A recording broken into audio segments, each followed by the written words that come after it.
the time of Back to the Beginning, but he turned in a very commendable performance at Back to the Beginning a year ago. So it was somewhat shocking that like 2 weeks later, the news came that Ozzy had passed away. Even more shocking, and I bring this up because, again, so many people do not talk about this, but many have said Back to the Beginning was Ozzy's last appearance, his last public event, and that is just not the case because the weekend after Back to the Beginning, for your listening pleasure, Sirius XM Faction Talk gives you hard and heavy conversation. My God, how lucky can I be? This is Trunk Nation. It's ridiculous, but it's awesome. With Eddie The Trunk. Grand Trunk Railroad of real music lovers. oh, those Ted Nugent drops, man, those things can just keep, those are the gift that just keeps giving. Uncle Ted's Grand Trunk Railroad, so good. We've got to get Ted back on again. He's been doing live shows. Ted Nugent is another one of those guys that is in the long list of artists who have said, nah, I'm not going to tour anymore, no more shows, and just keeps adding shows. You know, NBE, no band ever ends. But yeah, Ted's always a trip to have on, so we should revisit with him at some point soon because I think he does have more dates and things going on and announced. So anyway, what's going on, you guys? How are you? Happy Monday. Hope you all had a good weekend, whatever it is that you got into. And it is great to be here with you to kick off another week of Talkin' Rock here on Trunk Nation, Faction Talk 103. Anytime live or on demand using the Sirius XM app. We are live just past 3 o'clock Eastern on what is already the 20th day of July, 2026. And I am in the East, so it is 3 o'clock Eastern for this week, and then getting ready to head back to the West next weekend. But busy week with a lot of good stuff going on and a lot of things to share with you as far as stuff coming up this week on the show, and a lot of cool guests and things happening already in the coming weeks that are starting to firm up as well. So we get the week started here on a Monday with your free-for-all action, with your calls about anything you want to hit me with in rock. Our phone number, as usual, is 844-686-5863, 844-686-5863. We'll have a lot of time to start the week with your calls, maybe shows you saw over the weekend, things you want to ask about, things you want to comment about. It's all good. We are opening in free-for-all mode here on a Monday. And then the rest of the week, we do have guests. Tuesday, tomorrow, we'll be joined live by Frank Hannon and Jeff Keith of Tesla. The new Tesla album came out over the weekend. Perhaps you spent some time listening to it, featuring one new song and also featuring a bunch of covers. Those guys will be joining us live tomorrow to tell us about it. Tesla also currently on tour opening for Mötley Crüe. So much to catch up with my buddies tomorrow as Frank and Jeff join us to talk about the new record and the current tour. So we'll do that tomorrow. And then on Wednesday's show, believe it or not, Wednesday is already the 1-year anniversary of the death of Ozzy Osbourne. Something that really shocked a lot of people a year ago. We all knew that Ozzy was struggling. We all knew that he was, not doing well at the time of Back to the Beginning, but he turned in a very commendable performance at Back to the Beginning a year ago. So it was somewhat shocking that like 2 weeks later, the news came that Ozzy had passed away. Even more shocking, and I bring this up because, again, so many people do not talk about this, but many have said Back to the Beginning was Ozzy's last appearance, his last public event, and that is just not the case because the weekend after Back to the Beginning, Ozzy did a paid signing show in England. So he did do another event, and look, those paid signing shows, you're engaging with fans for hours and hours and hours and collecting money and signing stuff and all of that. I mean, sure, they've got some help and some assistance and people around them, but those can be pretty exhausting. So he did that, and then about a week later, we had the news that he passed away, which will be a year ago on Wednesday. So we'll celebrate and remember Ozzy on Wednesday, and I can tell you this now so you can start thinking about it. It will be a special show with your top 5 Ozzy Sabbath songs. I told Joel just before we got on the air it was going to be solo songs. Joel, I was wrong on that. Oh, okay. We're switching. It's going to be songs he did with Sabbath. And there's a reason for that. So on Wednesday, my That Metal Show partners, Don Jameson and Jim Florentine, will be sitting in with me. And we had planned to get together and do a little bit of a That Metal Show reunion, if you will, on the air whenever our schedule is lined up anyway. So we were planning to do that this Wednesday, as I am in New Jersey and they are in New Jersey. But it turned out we realized that also Wednesday is the anniversary of Ozzy's death, and we said, well, we got to do something to commemorate that or to remember him more appropriately. So myself, Don, and Jim, we were texting about it, and originally we were going to do top 5 Ozzy solo songs. And then Don brought up a good point, and he said, look, you know, as much as we love a lot of parts of the Ozzy catalog, you limit it to 5 songs, the bulk of it is going to be the first 2 albums. And we said, you know, let's try to make it a little more diverse, and if we did top 5 songs with Sabbath, that maybe opens it up a little bit wider in terms of your thinking and where you're going to go. Again, not to say there aren't great Ozzy solo songs beyond the first 2 albums, but the Randy albums are where I think the majority of people are going to go. So you're picking 5 songs from 19 if you did it that way. Doing Sabbath, again, it's a little bit wider. It's whatever it is, 7, 8 records, 9 records, and it's not so relegated to a certain period. So with that being said, we changed it and made the decision the other night for our top 5 on Wednesday with Don and Jim to be your top 5 Ozzy songs with Sabbath, so not the solo career. So you're looking at everything through Never Say Die, first album through Never Say Die, and then you're basically looking at the 13 album, and you know that's what you're pulling from. Pick your 5 favorites from that period, not the solo stuff. Cut that out and call those in on Monday. Myself, Don, and Jim will be on the air with you guys to remember Ozzy and to hear your calls, and we'll all come up with our top 5 as well to share with you. So that's what we're doing on Wednesday. And then on Thursday's show, not confirmed yet, but we hopefully will have a reschedule of the interview with Adrian Vandenberg. Adrian was supposed to be on with us, I think it was last week. He canceled last minute due to a family emergency, and there is talks of him rescheduling for Thursday, so we'll see how that all goes. So that's how this week is shaping up. Also, I want to let you know, we will have a live Friday show. As I mentioned, there will be some live Friday shows here and there. And we do have one scheduled that was previously scheduled for August 14th with Dave Perner of Soul Asylum in studio with me from Vegas. And that will be in the second hour of that show. So we'll do probably free-for-all in the first hour, and then Perner sitting in on the second hour. Again, August 14th, as of now, the next scheduled live show with our new schedule on a Friday. So, again, there will be some scattered ones here and there, and I'll let you know as they come up. Let's see. So that's what we're looking like as far as this week is concerned, and then there's other good stuff cooking for the week after, and I still want to try to figure out when we can do some sort of commemorative event somewhere, somehow, to mark the 10-year anniversary of this show, which started back in 2016 as, a daily rock talk show. And again, to this day, I don't think anybody else is doing that on radio.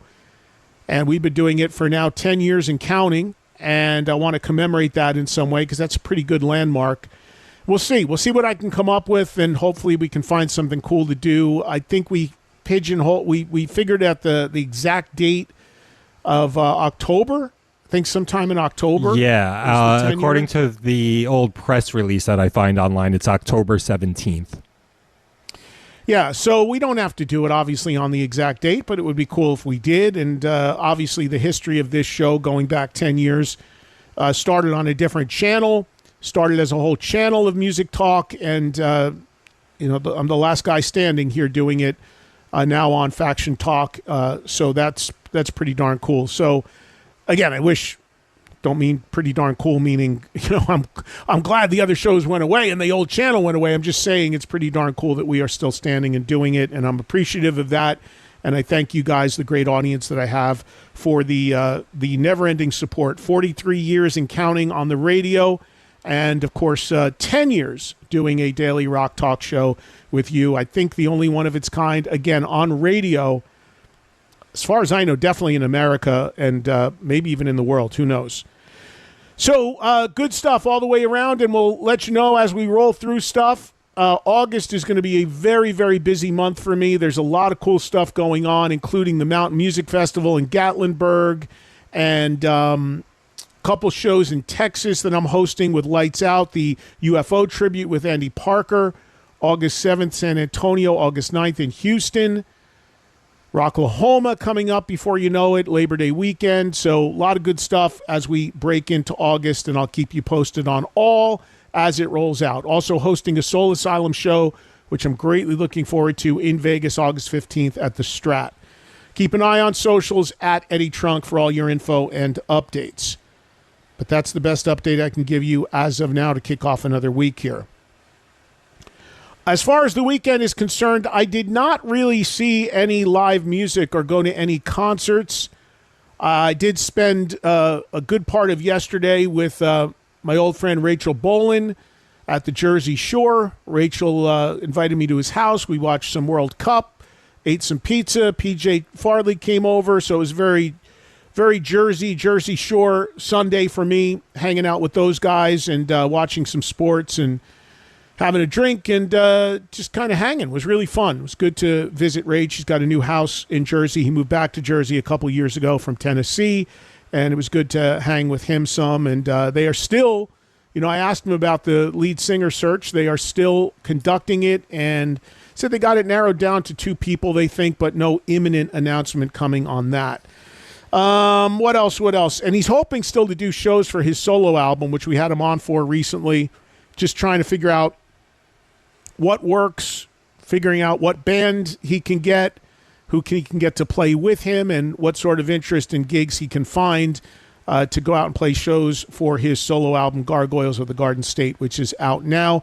And we did a pretty wide-ranging interview with him a few weeks ago for that record. If you missed it, it's on the SiriusXM app. As far as other news is concerned, Mötley Crüe officially kicked off their tour over the weekend, so they are now out on the road in America. Really I was going through the dates yesterday, pretty extensive run of dates. They're out there pretty much, I think, through September, if I'm not mistaken. I don't have them right in front of me, but good couple months out there on the road. And, of course, on all the dates, you have Tesla and Extreme in support. So that is happening right now. I don't know if and when I'll catch a show. They are here on the East when I go back to the West. So I don't know, maybe one of the California dates towards the back end might work better for me. They're not actually playing Vegas since Mötley has done residencies in Vegas. So this package is not doing a Vegas stop, but there is some stuff in California and within striking distance that, I don't know, I'll see when we get a little bit closer if I might be able to get out and see all 3 bands. But I'm sure we're going to be getting calls on that as that tour progresses and runs throughout the U.S. over the summer and actually, late into the summer, actually. What else can I tell you? Over the weekend, Millie from Steelheart, and Joel, my phone's just all blinked out. I think somebody changed the studio or changed our show or something, so you might want to have a look at that if you don't mind. Hopefully we can get those callers back. Okay, we got the phones back, but the callers have all blinked out. So somebody just messed with our phones. You may need to, if you were on hold, waiting to get on the air, you may have to call back in. You guys, I apologize for that, but something happened with our phones. 844-686-5863. They're all open now and clicked back to us. And we'll get to you guys there in a second. Going back to what I was talking about, Millie from Steelheart has released a new single. It's a cover of the Badfinger ballad Without You. Turns in a great vocal performance and a very elaborate music video for that as well, so you can check that out. That is out now. Also, today would have been the birthday of Chris Cornell, and also, believe it or not, folks, 9 years ago today, Chester Bennington took his own life and passed away. 9 years ago today. That is crazy. And speaking of the old channel volume where this show originated, I remember that very, very clearly because 9 years ago today, I was in the lobby of the theater in Harlem. What's the legendary theater in Harlem? How am I spacing on that? Apollo, thank you. My God. So I was in the lobby of the Apollo Theater in Harlem doing a broadcast prior to Guns N' Roses playing a private Sirius XM show. I remember we set up in the lobby. We didn't have anybody from the band on because they weren't there that early, but we were just kind of covering the event. And then I actually introed the band that night. Again, 9 years ago. This is the 10 year of doing this. So 9 years ago, we were about a year in at that time. And anyway, I remember somebody coming over to me in the middle of the broadcast and getting in my ear and getting reports that Chester Bennington just died. And I was like, what? Because Chester had just been on this show not long before. And unfortunately, obviously, turned out to be true. And it was it really kind of like changed the trajectory of that whole broadcast that day, which was supposed to be very Guns N' Roses centric. And we ended up pivoting and talking about Chester and trying to figure out exactly at the time what had gone on. Hard to believe that's 9 years ago already. Amazing. Saxon have announced a new album called Gods of Thunder, scheduled to come out early next year, 2027. Good news, since Biff Byford, Saxon's lead singer, had to cancel some shows due to some health concerns. He seems to be doing well now and getting ready to get back into action, so that's a good thing as well. A sad and tragic bit of news, and I know when I was with Rachel yesterday, he was very broken up about this because he said he was a big fan of this band, more of a punk-leaning band. L7, their bass player, Jennifer Finch, has passed away at the age of 59 due to brain cancer. What makes this so incredibly shocking is that her diagnosis and her illness was only announced like a week ago. And this moved incredibly quickly and was incredibly aggressive. And she is now gone at the age of 59 years old, bass player for the band L7. So condolences to the fans and the band and her family and her friends. Just absolutely awful and way, way, way too young there. In our another No Band Ever Ends entry today, Uriah Heep, Mick Box, the sole original member of that band. Uriah Heep has been doing a farewell tour. In a recent interview, Mick said, well, we're kind of calling it a farewell tour, but it's more of a slowing down, not a we're finished.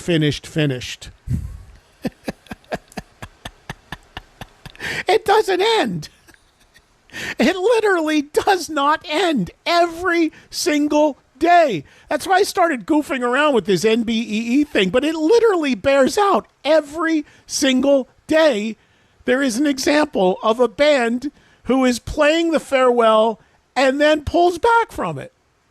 I mean, I just told you about Mötley Crüe being on tour for the next 2 months. Everybody just forgets about the contract and we're never coming back. They've been back for years now. Uriah Heep, yeah, we're done now. Well, we're just kind of slowing down. Don't pay attention to the word farewell.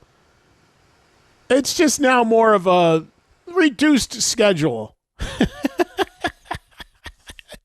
It's just endless every day. Oh my gosh.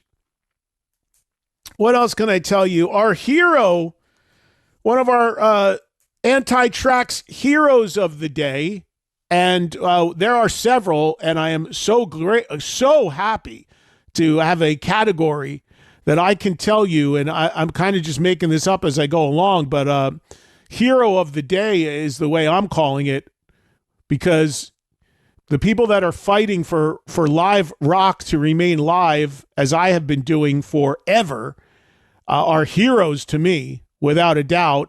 We just had, I mean, my gosh, Taylor Momsen on with us last week. I mean, what she said, I just beamed with pride as she spoke on the show last week about the ridiculousness of it and the incredible amount of bands that are not actually playing live and taking your money to basically fake it. The latest hero in that topic for me, and I do consider these people heroes who are artists who speak out, is Aaron Lewis, frontman of the band Stained. Aaron Lewis did a podcast called The Anchorman where he said, and I quote, "I honestly feel like the use of backing tracks are robbing people, robbing the person that is going to see a live show." Yeah, you think? God, I love when others speak out who are musicians. We need this so badly. He continues, what tends to happen more often than not these days is that there's full tracks running underneath what is getting played on stage.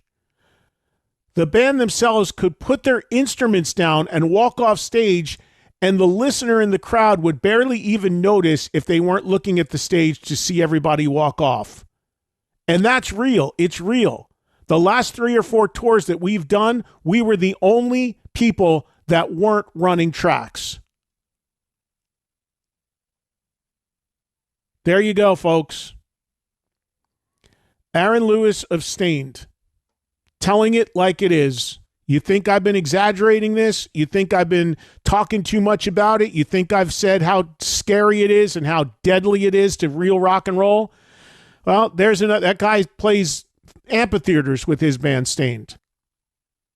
How about that? The last 3 or 4 tours they did, Stained was the only band actually playing live. You don't think this is a problem? Are you cool with that?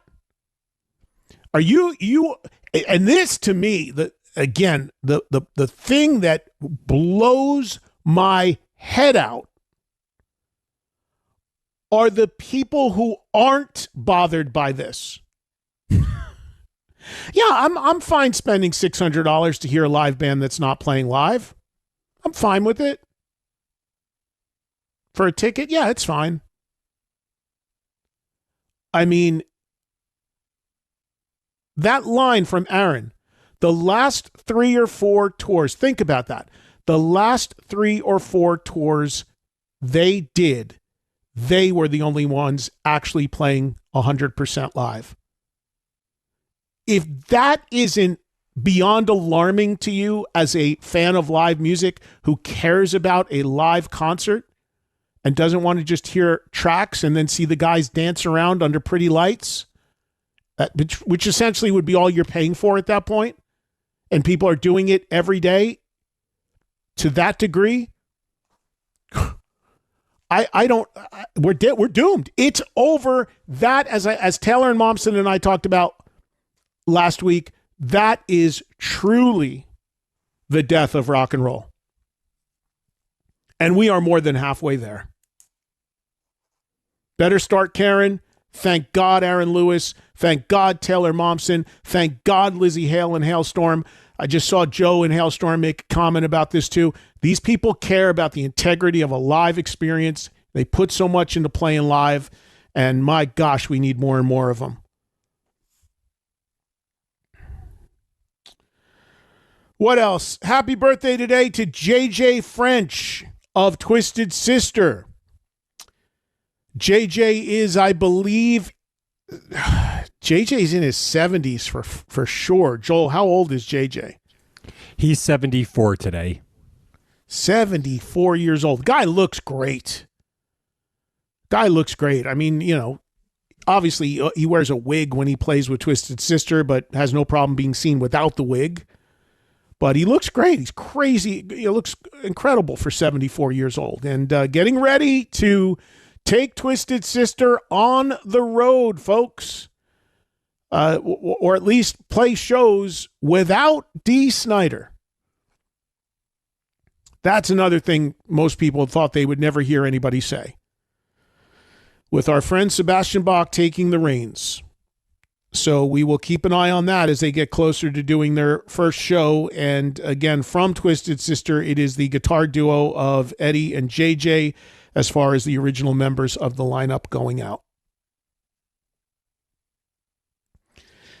But happy birthday to JJ, who many people do not realize is the founding member of Twisted Sister.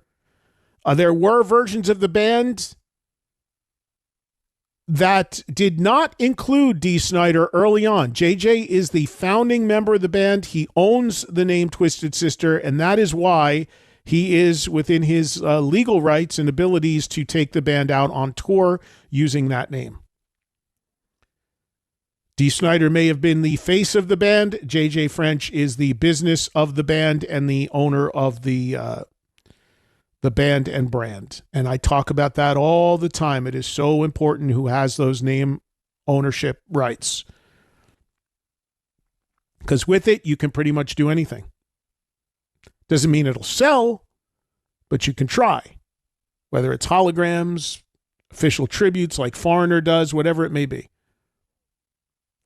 Tons of stuff over the weekend about Rush and the Sphere in Vegas, much of it quoting me and this show. And I told you guys that I have heard, heavily rumored, that they will announce dates in there. But again, I said rumored because there is not a confirmed announcement. But others have reported on this too. The newspaper The Sun reported on it. The Las Vegas Review-Journal, which is the local paper there, reported or is going to be reporting on it. My friend who is the entertainment writer there, Johnny Katz, was texting me about it. So again, I have nothing 100% confirmed here, but my sources have told me that this is coming down the pike. I would not expect, however, that they would make an announcement while they're still on this tour. But then again, they could, given that all the shows are pretty much sold out. So we'll see. You got to always caution. Because again, when I said it, I said heavily rumored, and I'm hearing rumors and reports, but I said it was not confirmed. You have to really, again, with the internet today, people just run with anything as fact and remove the context of it. And again, I stress that none of this is confirmed, but there are wide-ranging reports here. But there's been wide-ranging reports about other things that haven't happened. So we just don't know exactly. And I said also, if you go back and listen to one of my more recent interviews with Alex Lifeson, he said, when I brought up the idea of Vegas, and he was pretty against the idea of doing a residency in Vegas. But as I said, if you also listen to those interviews, he was also very against the idea of ever touring again and is completely changed on that. So anything can happen here. We will see, but tons of reporting about that on various outlets over the weekend, just because I think they needed something to write about, and everybody just started kind of fueling each other. Also, Bon Jovi continuing to play shows at Madison Square Garden on what essentially is a residency there, because he is not touring in America. He is only playing shows at Madison Square Garden. I think the fourth show took place yesterday. According to Ultimate Classic Rock, a very big omission from the Bon Jovi set list. They did not perform Wanted Dead or Alive. Obviously, one of the biggest Bon Jovi songs from the biggest Bon Jovi album, Slippery When Wet. First time that song was not performed. We have seen subtle changes to the set list of the 3 or 4 shows that Bon Jovi have done so far. They brought the song Always in. They brought it out. Wanted Dead or Alive is now out. And, I think some of this is obviously for variety. I think there are so many Bon Jovi fans that are going to multiple shows because he hasn't played in a while. And by the way, the voice thing, I was talking to Rachel about this yesterday. I mean, and PJ, it's more than, he's holding up really well. I mean, he seems to be doing really well. So he's definitely gotten on the other side of this and made it acceptable. Again, is it 1986? No. But it's way better than the last tour. Way better. So props to him, so far holding up well as far as the vocal thing and what he's been dealing with there.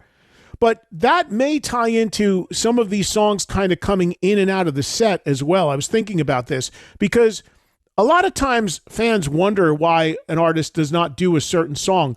When Ozzy was performing in his later years as a solo artist, there were a lot of people that were really like, I can't believe he doesn't do Shot in the Dark. I can't believe he doesn't do this song or that song. There's a reason for a lot of that. And that is they cannot sing it anymore.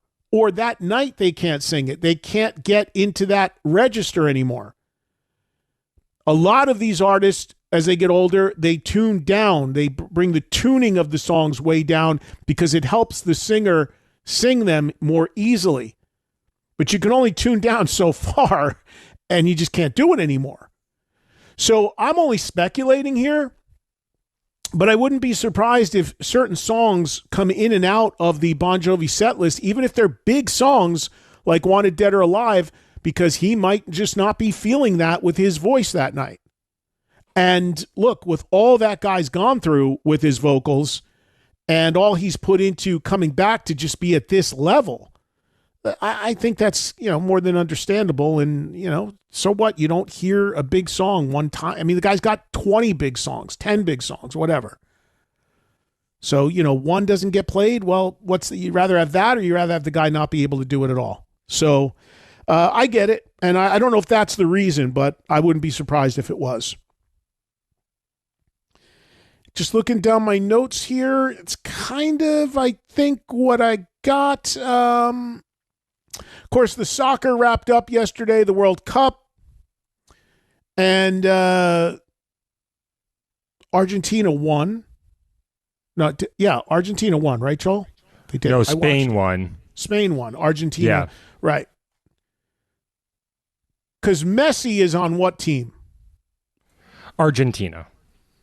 So he lost. Yes, he lost. So anyway, Spain won. I watched it. I didn't. This is how into it I am. We watched it yesterday, but it was, I'm not like super immersed in it, obviously. But I did see it was 2-0, and we, did have it on over at Rachel's house, and 1-0. Oh, they took a goal away. Yeah. I remember that because it was 2-0 at one point, but they took a goal away. The guy was offsides or something. So I remember that. But the final was 1-0. And then they went, because they went into overtime. Because that was the other thing. We're sitting, and I wasn't drinking, by the way. Those guys were, we were talking a lot. We just had it on in the background. Because we were all trying to figure out when the hell does the game actually end? Because they go in overtime and it just keeps going. And then there's a goal and they're going. And it's like, where is the end point here? Just kind of make it up as they go along, even in overtime. But I bring the game up because I didn't even know this, because, again, I'm not a big soccer guy and I'm not a big World Cup guy, but they had a pretty elaborate halftime show, which Chris Martin from the band Coldplay, who also clearly doesn't like rock, because he went the Super Bowl route and had nothing remotely resembling rock as the halftime show. It was Shakira, it was Madonna, it was Justin Bieber. I mean, God, come on, Chris. Wouldn't it kill you to put somebody playing a guitar out there, dude? I mean, my God. Anyway, Robert Smith of The Cure, who also has zero filter and gives zero fucks, was not a fan of the halftime show, not necessarily because of who played, but just the idea of a halftime show for the World Cup. Because apparently they've never really done anything like that before. And he thought it was too much like Americanizing it and trying to make it like the Super Bowl. And he was going on and on to be like, you know, it's not in the spirit of the World Cup. It wasn't necessary. So he didn't like the fact. I didn't like the fact that they put all this pop nonsense out there. Robert Smith didn't like the fact that there even was a Super Bowl, a World Cup halftime show. Oh, God, that guy's funny, man. So he's speaking out about that. Joel, anything you want to jump in on? If anybody wants a laugh, you can go check out William Shatner's X page. We talked last week how he was announced to play Riot Fest with his band, with his new metal band. Well, he put out his rider for the event today, and it's hilarious. Everybody should go read it. But he tweeted, "So now that my appearance in Chicago at Riot Fest is known, I want to start acting like a heavy metal god that I am. So I have a few demands / requests for Chicago." Go give it a read. It's a lot of fun. It's things like naming a boat in his honor so he can captain a ship again, naming food after him, an opportunity to do the weather report with the Chicago meteorologist, stuff like that. It's just fun. It's funny. And a couple of more birthdays today. We're going to say happy birthday to Carlos Santana, who's 79, and Stone Gossard of Pearl Jam, who's 60. Carlos Santana still playing, still touring, still doing the Vegas residencies at 79 years old. And Stone Gossard, Stone, a past guest on this show. So happy birthday to both of them, as well as I mentioned JJ French. The Shatner thing, that's taking a page out of the M&M's, the Van Halen Brown M&M's thing. Obviously, William Shatner masterfully building anticipation for his metal debut, but still no music, no release date, no nothing yet as far as actual music. But he is certainly having some fun with this, as we talked about last week. William Shatner at how old did we say it was, Joel? 95? Yeah, we said 95. 95 years old. God bless him. Unbelievable. I was listening to a podcast with a doctor about AI, and he's like, if everybody can just hang in there another 5 years, whatever ailments they may have, it could probably be eradicated. We're looking at 100 years old being easy now for some people, and he's going on to say, but, it's not out of the question, down the line, we might be seeing people living to 200. I'm like, yeah, maybe with our brains mashed into a computer. I don't know, say I find a way to rebuild bones or whatever. I don't know. We can only hope. All right, thank you for all that. So it is a Monday. It is a free-for-all day. So we are going to take a break. And when we come back, we'll give you the rest of the show until just before 5 Eastern for your calls about anything you want in rock. 844-686-5863. Our social media at Eddie Trunk and at Trunk Nation SXM on various platforms. And again, don't forget, today is Monday, so it is a double show day. Right when I end here on this show, I will go over to Hair Nation and do a live show for you with music, talk, and requests for 3 extra hours, 5 to 8 Eastern on Channel 39. We'll deal with this one first, and we'll be back to talk to you next.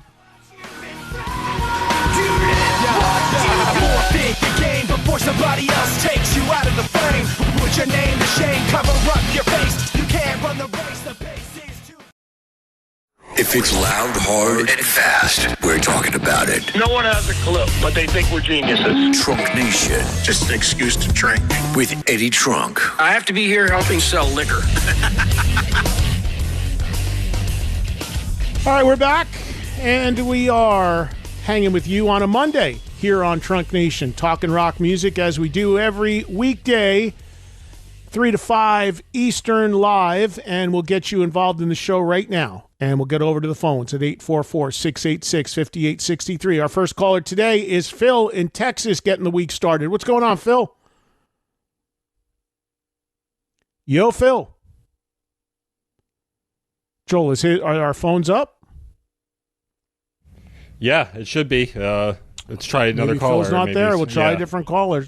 Not sure what's up there. Let's try Matt in Ohio. What's going on, Matt? Hey, Eddie, I'm here. You got me? Hey, I got you, Matt. Yep. What's going on, man? All right, perfect. So I want to weigh in on the Crüe show. I was at the opener on Friday. Mm-hmm. So first time seeing Extreme. Gary Sharon sounds amazing. Mm-hmm. Tesla, probably my favorite band of the three. Jeff's voice is starting to go a little bit. Saw him a couple of years ago, but they were still really, really good. For Crüe, the show was great, but you got to know what you're getting into. Vince does not sound great, and there's a lot of help. There's a lot of tracks. They have these girls that are like backup dancers who sing some of the backing vocals. You could tell that they're clearly not singing live. But the show was great. The crowd was great as long as you know what you're getting into. Well, let me tell. With Jeff, I've never heard Jeff not sound great, so I'm surprised to hear you say that. And ironically, they're promoting a record right now that is really a showcase for Jeff's vocals. But I don't know, could he have had not a great night the night you were there? I'm not sure, but and Jeff is not a kid. Jeff is in his late 60s. I know. I mean, he's so it's amazing what he's still doing. But yeah, I've in the case of Tesla and Extreme, I've seen those guys so many times, and to me, both of them are always great live, and both are 100% live bands.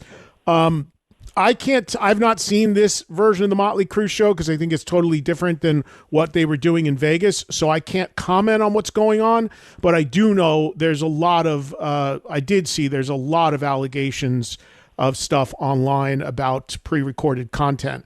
The thing that I don't understand at all, Matt, is if you are correct and the female backing singers are not actually singing, that I will never understand in a million years, because why have backing singers that aren't capable of singing? You know what I'm saying? Literally I applaud any band that gets help through human beings to sing. Like, the Black Crowes do it. They have two women up there singing backing vocals. Tom Kiefer does it. His wife and another woman singing the backing vocals. They're there on stage to help sing backing vocals because they're great singers. You could throw a stone and hit a woman or a man who can just sing. So why would you have women as quote-unquote singers if they're not singing? It literally makes no sense. They're more than just singers. They do a whole dance. Yeah, I know. Background. I know the visual. Yeah, I know the visual, like this, right, that whole thing. Right, and that's the girls. I mean, they're there to look at, but they don't sing backing vocals for every song. But when they are out there, they're not even lip syncing right along with the lyrics. It's really easy to see.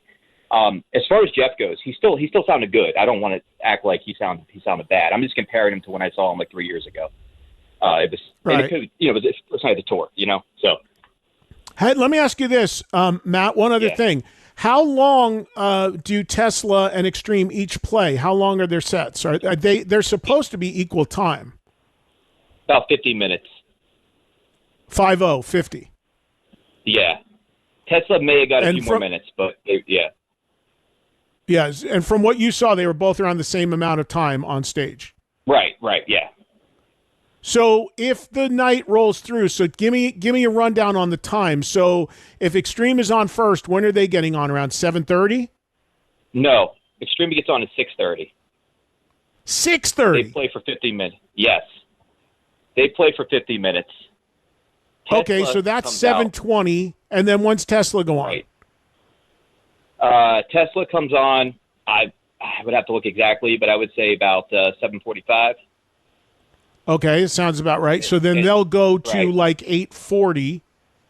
Right, and then Crüe plays, I would say, 9:10, 9:15, right around there, till about 10:20, 10:25. So Mötley Crüe's doing like an hour 10? Yeah.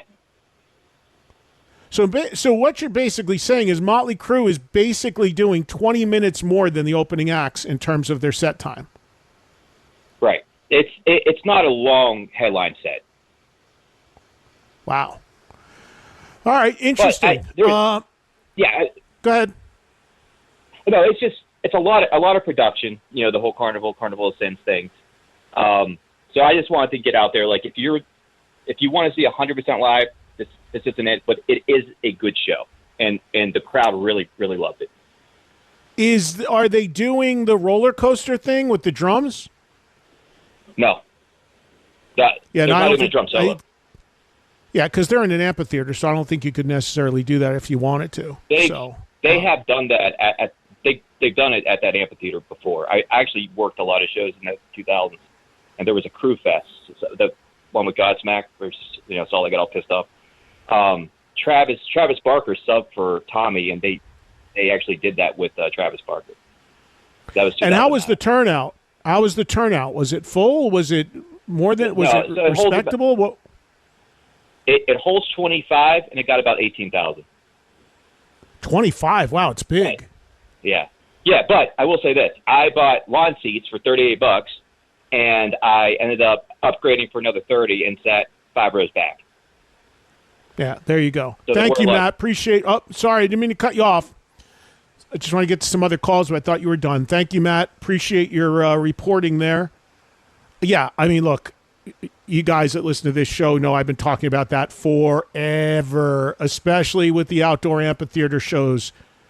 You can get in for pennies compared to what the original on sale prices are if you just play it the right way.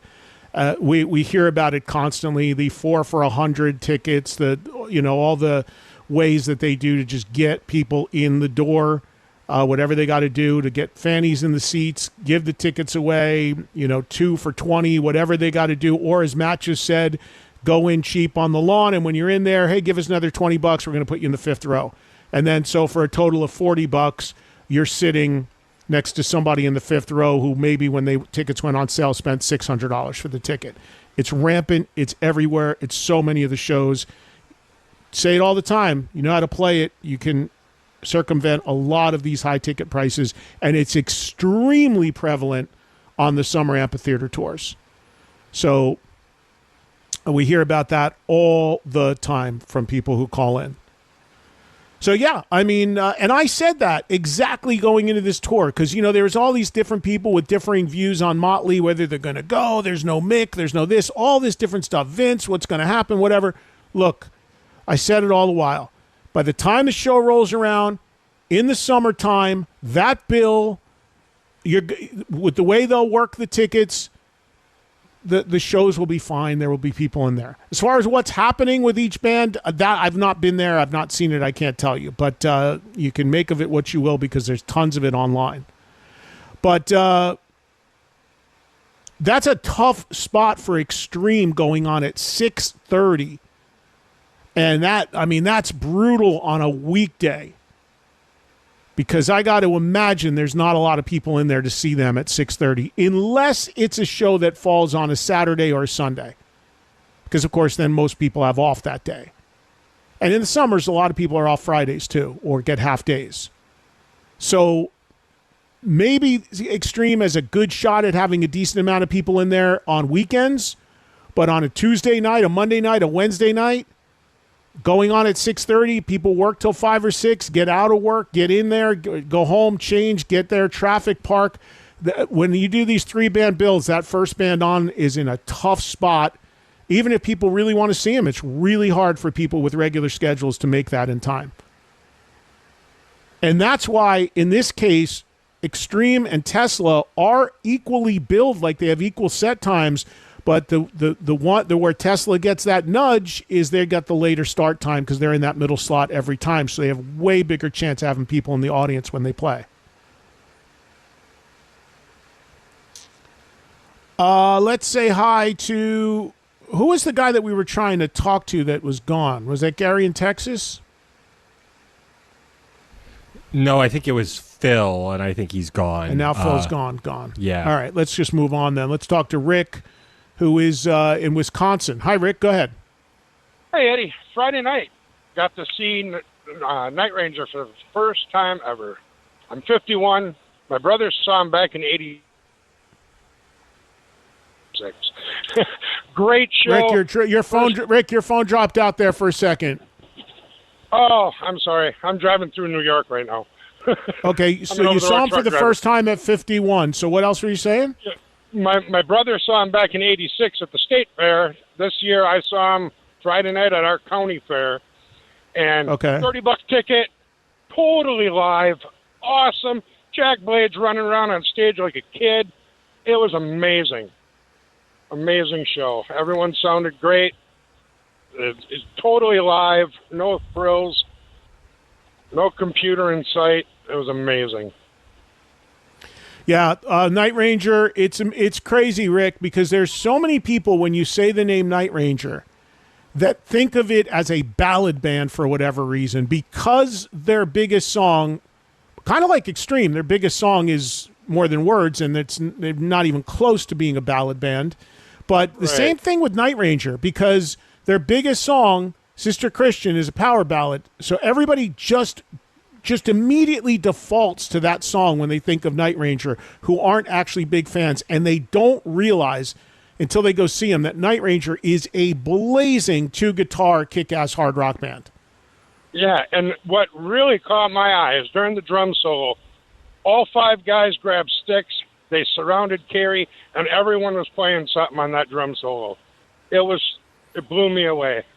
All 5 were hitting the drums somewhere. I've seen them. Never seen. Yeah, I've seen them do that many times, and Kerry, for some reason, puts a wolf mask on, correct? Actually, it was the second guitarist that put the Kerry wolf mask on. Kerry Kelly. Kerry Kelly. Yeah. I'm sorry, I was thinking, Kelly. Yeah. Kelly Kagi, right?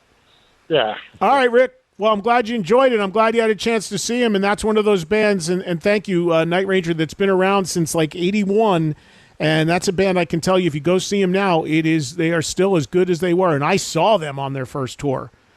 They always bring it and are always great to see live, and they've been doing it for a long, long, long time, and they are still very much at the top of their game. But it's weird. They just get this thing where people just think of them, the ballad, Sister Christian. Yeah, there's that. Big song. But my gosh, go see them live and they just rip. And I see Night Ranger constantly. They're always on, Monsters of Rock cruises and all these different things that I do. I always find myself on the same event with them, and that's a good thing. I always love getting a chance to see them, because I've literally been seeing them since they first started as a kid when I was in high school, and they always bring it. I think, just checking something, I think they are on the mountain, if I'm not mistaken, coming up in Tennessee. Yeah, let me check that real quick, because I can never keep all these lineups straight until I actually pull them up and look at them. No, they're not. Let me see here. Yeah, they are. August 22nd, the Saturday, before Bret Michaels. So if you come to the Mountain Music Festival, which I'll be hosting, it is in Gatlinburg, and it is August 21, 22, 23. Night Ranger is on day 2, the 22nd, and they have played that in the past as well.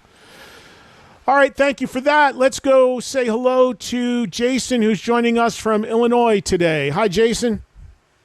Hey now, Eddie.